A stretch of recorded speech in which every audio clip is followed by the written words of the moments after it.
தூத்துக்குடி முத்தெடுத்து கொத்து வச்ச பல்வரிசை பார்த்தா ஒரு சுதி ஏறுது. அடியாத்தா மனம் சுரம் பாடுது.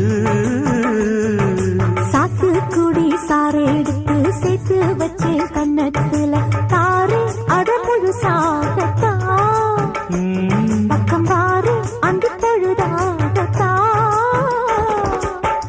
ஒன்னத்தான் தொட்டதும் தொட்டதும் கொங்கு தேன் சொத்தது சொத்தது. பட்டது பட்டது என்னவோ பண்ணது பண்ணது. சூடேறும் பொதுவாகத்தான் சொகம் ஈடேறும் மெதுவாக.